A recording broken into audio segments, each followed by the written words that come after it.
అందరికీ నమస్కారం. ఇవాళ మనతో ప్రముఖ ఆస్ట్రాలజర్, జ్యోతిష్య పండితులు మాడుగుల శివప్రసాద్ గారు మనతో ఉన్నారు.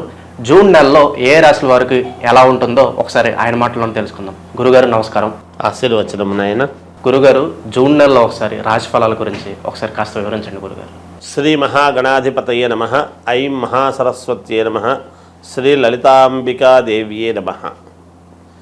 రాశి ఫలాల కార్యక్రమములో భాగంగా జూన్ 1వ తేదీ నుండి నెలాఖరు వరకు 12 రాసుల వాళ్లకు కూడా ఎలా ఉంటుంది, ఏమిటి, ఏమి మేలు జరుగుతుంది, ఏమేమి పనులు చేసుకోవచ్చు అనేటువంటి విధి విధానాలు ప్రతి నెల చెప్పుకున్నట్టుగానే ప్రతి మాసము తెలుసుకునేట్టుగానే ఈసారి కూడా తెలియజేయటం అనేటువంటిది జరుగుతూ ఉన్నది. అయితే మామూలుగా కొంతమందికి మిశ్రమ ఫలితాలు కానీ, కొన్ని రాసుల వాళ్లకు చాలా బాగుంది అని కానీ చెబుతూ ఉంటాం ఆయా గ్రహస్థితుల యొక్క దృష్ట్యా. అయితే ఏది ఏమైనా రాసుల ప్రకారముగా అందరికీ బాగుండినను లగ్నము ఏ లగ్నములో అయితే పుట్టి ఉంటారో, అందరూ ఒకే లగ్నానికి పుట్టి ఉండరు కదా. అందుకని ఏ లగ్నంలో పుట్టి ఉన్నారో చూసుకుంటే కొంతమందికి బాగా జరగవచ్చును, కొంతమందికి మధ్యస్థముగా జరగవచ్చును, కొంతమందికి రాసుల ప్రకారంగా బాగుంది అని చెబుతున్నారు కానీ గురువుగారు మాకేమీ అలా జరగటం లేదే అనేటువంటి భావనతో కూడా ఉంటారు. అయితే అందుకని వ్యక్తిగతమైనటువంటి జాతకాలను ఎక్కువగా మనం చూసుకోవాలి అనేటువంటిది ఉంటుంది. అంటే date, time, date of birth, time of birth, place of birth అనేటువంటివి ఉంటే క్షుణ్ణముగా మొత్తముగా పరిశీలన చేసి చెప్పుకోవచ్చును ఎప్పుడూ కూడా. అందువల్ల వ్యక్తిగతమైనటువంటి జాతకాలను మీకు నచ్చిన వాళ్ళ దగ్గర, మీకు అనుకూలం ఎవరి దగ్గర ఉంటే వాళ్ళ దగ్గర ఒకసారి చూపించుకొని ఏవైనా చిన్నపాటి పరిహారాలు అవి ఉంటే చేసుకుంటే రాసుల ప్రకారముగా బాగుంది అన్నప్పుడు మరి ఈ రాసే కదా మాది ఎందుకు బాగలేదు అని ఒక్కసారి చూపించుకుంటే దాంట్లో తగిన విధముగా పరిహారం అనేటువంటిది చేసుకుంటే మీకు కూడా బాగుంటుంది అని తెలియజేస్తున్నాను. గురుగారు, మనకి జూన్ నెలలో సింహరాశి వారికి ఎలాంటి ఫలితాలు ఉండబోతున్నాయి? సింహరాశి వారికి జూన్ నెలలో బాగుంది, అనుకూలవంతముగానే ఉన్నది. సింహరాశి వాళ్లకు కూడా వీళ్ళ వలన కొంచెం ముఖ్యమైనటువంటి కార్యక్రమాలలో పాల్గొనాల్సినటువంటి అవసరము రావటము, వీళ్ళ ఆధ్వర్యంలో కొన్ని జరగాలి అనేటువంటి దాంట్లో వీళ్ళు దూర ప్రయాణాలు చేయటము, ప్రయాణాలు చేసినటువంటి చోట అవన్నీ లాభదాయకముగానే వీళ్లకు కొంచెం అనుకూలముగానే ఉండటము.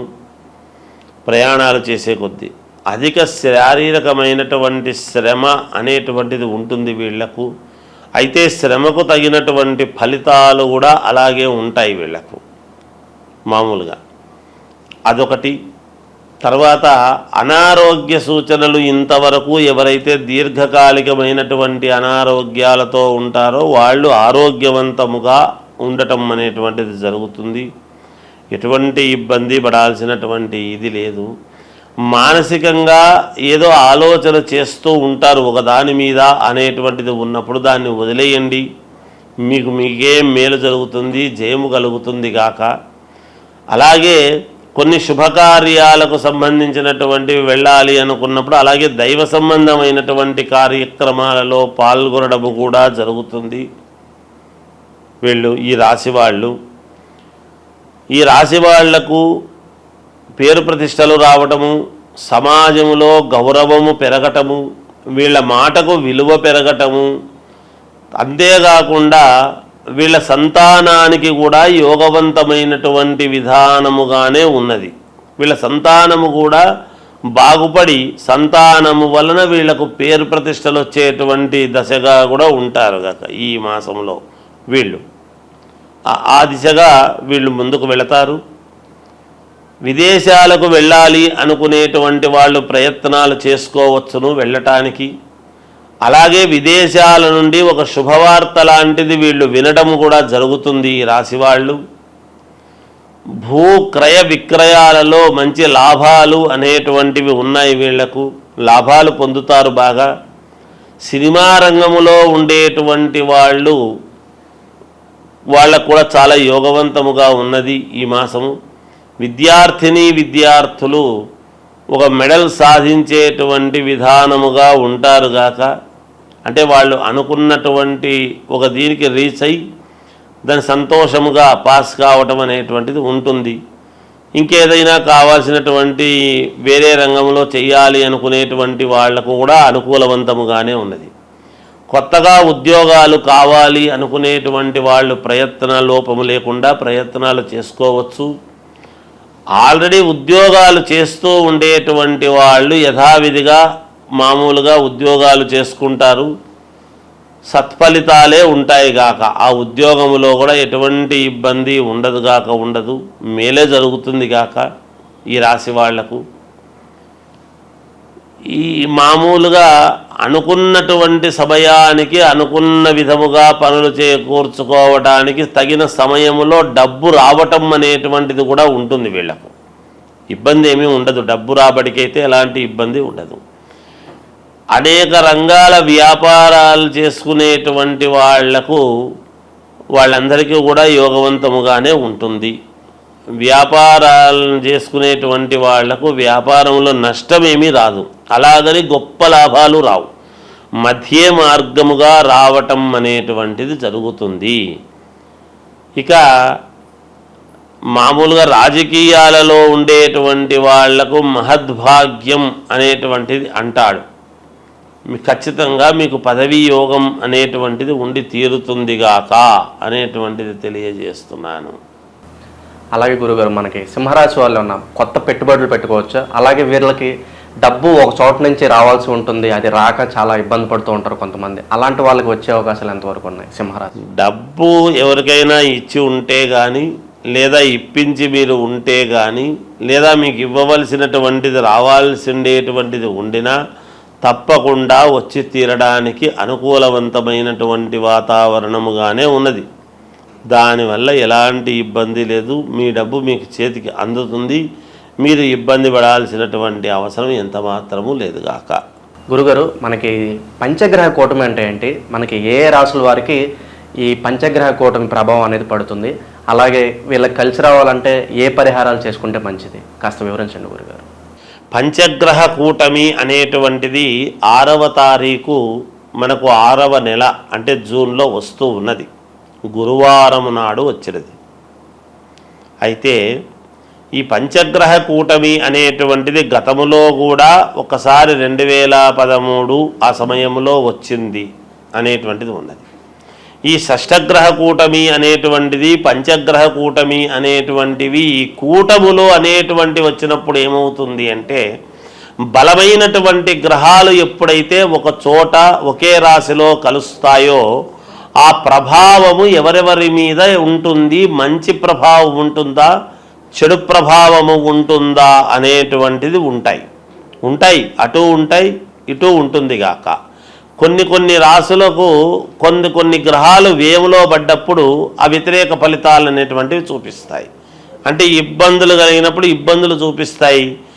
సవ్యమైనటువంటి చోట మిత్రుడి స్థానంలోనూ అనుకూలమైనటువంటి స్థానంలో ఉన్నప్పుడు అనుకూలవంతమైనటువంటి చూపిస్తాయి. అవి ఏ గ్రహాలు అనేటువంటిది ఒక్కసారి మనం ఆలోచన చేసుకోవాలి. ఏమిటి అంటే, రవిచంద్రులు కాలగమనానికి 2 అనుకూలమైనటువంటివి. ఉదయము మామూలుగా సూర్యుడి యొక్క ప్రభావము, రాత్రికి చంద్రుడి ప్రభావము. ఈ 2 కాలాన్ని నిర్ణయించేటువంటివి కాబట్టి ఈ 2 గ్రహాలు ఒక చోట ఉంటే బుధ ఆదిత్య యోగం అనేటువంటిది మన అందులో బుధుడు కూడా ఉన్నాడు. రవి బుధులు ఉండేటువంటి దాని వలన బుధాదిత్య యోగం అనేటువంటిది కూడా ఉన్నది. అలాగే శుక్రుడు అక్కడే ఉన్నాడు, గురువు అక్కడే ఉన్నాడు. మొన్ననే 1వ తారీఖు వృషభంలోకి గురువు వచ్చినటువంటి సంగతి కూడా అందరికీ తెలిసిండేటువంటిదే. అందువలన ఇవి 5 గ్రహాలు అంటే గురువు, శుక్రుడు, బుధుడు, రవి, చంద్రుడు. ఈ 5 గ్రహాలు ఒకే చోట ఉండేటువంటి దాని వలన కొన్ని రాసులకు మహాద్భుతమైనటువంటి యోగం అని ఉన్నది. ఈ గ్రహాలు యోగాన్నిచ్చేటువంటి వాళ్ళ రాసులు ఏవేవి అని మనం ఒక్కసారి గనక చూసుకున్నట్టయితే మేషరాశి వాళ్లకు మహాద్భుతముగా ఉండబోతున్నది, కర్కాటక రాశి వాళ్లకు మహాద్భుతముగా ఉండబోతున్నది, కన్యారాశి వాళ్లకు మహాయోగవంతముగా ఉండబోతూ ఉన్నది, వృశ్చిక రాశి వాళ్లకు చాలా అంటే చాలా బాగుండబోతున్నది. అలాగే మామూలుగా మకర రాశి వాళ్లకు కూడా చాలా బాగా ఉండబోతున్నది. ఇక కుంభరాశి వాళ్లకు కూడా కొంతవరకు బాగానే ఉంటుంది. అయితే ఇందులో ఇప్పుడు నేను చెప్పని గ్రహాలు ఉంటాయి కదా, ఇవి కొంచెము చిన్న ఇబ్బందికరమైనటువంటి పరిస్థితి. ఏమిటయ్యా అవి అంటే, అసలు ఎక్కడైతే ఉన్నాయో స్థానములో అన్నీ బరువైనటువంటివి ఏవైతే ఉన్నాయో వృషభ రాశికి సమస్యే. ఒక చోట కూటమి అని ఏర్పాటు చేసినప్పుడు ఒకే చోట ఉన్నప్పుడు అక్కడ వృషభ రాశికి ఇబ్బంది, మిథున రాశి వాళ్లకు కొంత ఇబ్బందే, కొంచెము సింహరాశి వాళ్లకు కొంత ఇబ్బంది, అలాగే తులారాశి వాళ్లకు ఇబ్బంది, ధనుస్సు రాశి వాళ్లకు మరీ ఇబ్బంది. వీటి వలన ఏమిటి, ధనుస్సు రాశి వాళ్లకు ఇంకోటి కూడా ఉంది. దీంట్లో ఒక చిన్న ఇది చెప్పుకోవాలి మనం. ఎవరైనా గర్భవతులుగా ధనుస్సు రాశి వాళ్ళు గనక ఉన్నారు అంటే కొంచెము జాగ్రత్తగా ఉండాలి అనేటువంటిది ఉన్నది ఒకటి. అలాగే మీనరాశి వాళ్ళది ఇబ్బంది ఏమీ లేదు, చిన్నపాటి ఇది ఉంటుంది దానికి. ఇలా కొన్ని రాసుల వాళ్లకు కొంత ఫలితాలు ఇవ్వటములో తారుమారవుతాయి.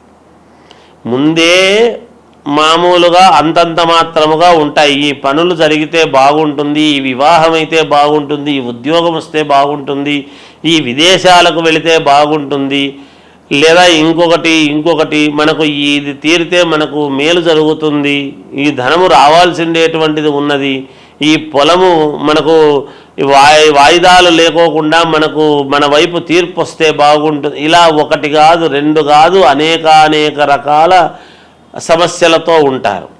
వాటన్నిటికీ కూడా ఒక్కసారిగా ఇన్ని గ్రహాలు ఇక్కడ ఉండేటప్పటికీ కొన్ని చెడు ఫలితాలు అనేటువంటివి ఇస్తాయి కదా. మాలాంటి వాళ్ళము ఎప్పుడూ కూడా బాగుంటుంది, బాగుండాలనే కోరుకోవాలి, కానీ భయోత్పాతమైనటువంటివి ఎప్పుడూ చెప్పరాదని నా వ్యక్తిగత అభిప్రాయం. చిన్నవి ప్రతి వాళ్ళ జీవితంలోనూ ఉంటాయి.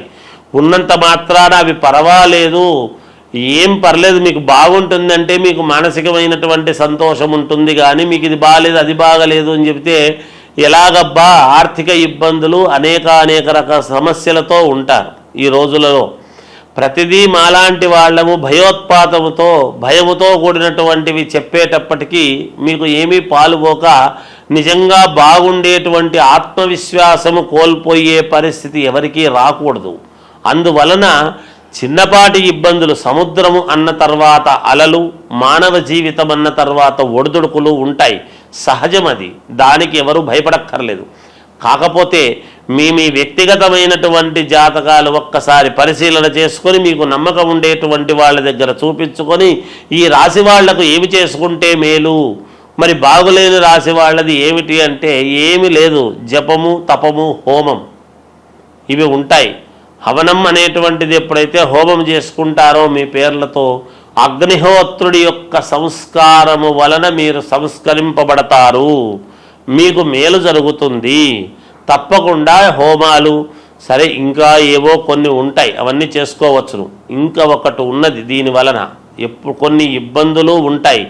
పైగా వచ్చినటువంటిది ఎప్పుడు అంటే ఆదివారము, గురువారము 6వ తారీఖు అమావాస్య అనేటువంటిది కూడా ఇదైంది. దాని వలన ఈ గ్రహాల యొక్క దీని వలన అమావాస్య కూడా గురువారము రోజు, పైన గురువు మనకు ఏ యోగం ఇవ్వాలన్నా గురుబలం బాగుంటే అన్ని జరుగుతాయి అనేటువంటిది ఉన్నది నానుడి. ఈ గురువు అనేటువంటి వాడు ఎవరు? దత్తాత్రేయ స్వామి, వ్యాస మహర్షిని మనము గురువు అని భావిస్తాం. అలా దత్తాత్రేయ స్వామిని మనము గురువు అని అనుకుంటున్నప్పుడు గురువారం రోజే వెళతాం. దత్తాత్రేయ స్వామి ఎవరు? త్రిమూర్తులు కలిస్తే దత్తాత్రేయుడు. దత్తాత్రేయుడి దగ్గర 4 వేదాలు, 4 వేదాలకు సంబంధించినటువంటి ఇది. అలాగే ఈరోజు ఎవరైనా యంత్ర పూజలు చేసుకునేటువంటి వాళ్ళము, మాలాంటి వాళ్ళం మేము చేసేటువంటిది ఏమిటి అంటే, మామూలుగా తాంత్రిక విద్యలు అని ఉంటాయి. అవేమి చెడు కాదు. తాంత్రిక విద్యలు అంటే శీఘ్ర ఫలితాలు రావటానికి అని ఉంటుంది. ఎవరికైనా ఏదైనా కావాలి అన్నప్పుడు తాంత్రిక విద్యలతో శీఘ్ర ఫలితాలు రావటానికి కొన్ని ప్రయోగాలు ఉంటాయి. అవి కొంచెం విశేషమైనటువంటి ప్రయోగాలు ఉంటాయి. మనకు అనుకూలముగా జరగటానికి ఒక పని అనేటువంటిది చేసుకోవటానికి అది మనము ఏదైనా ఒక పని మన వశం కావాలి అని అనుకున్నప్పుడు, వశము కావాలి అంటే అందరూ తప్పు అర్థం చేసుకుంటుంటారు. ఏదో అనవసరమైనవన్నీ మన వశం కావాలి, చెయ్యాలి అని అనుకునేటువంటి ఇది ఉంటుంది. అలా ఉండకూడదు ఎప్పుడూ కూడా. ఎందుకంటే మనకు ఒక మంత్రము మన వశము కావాలి, ఒక ఉద్యోగము మనకు కావాలి అని ఇలా కొన్ని ఉంటాయి. శీఘ్రముగా తొందరగా మన కోరికలు ఫలించాలి అనేటువంటివి. అలా శీఘ్ర ఫలితాలు రావటానికి యంత్ర పూజలు అని ఉంటాయి.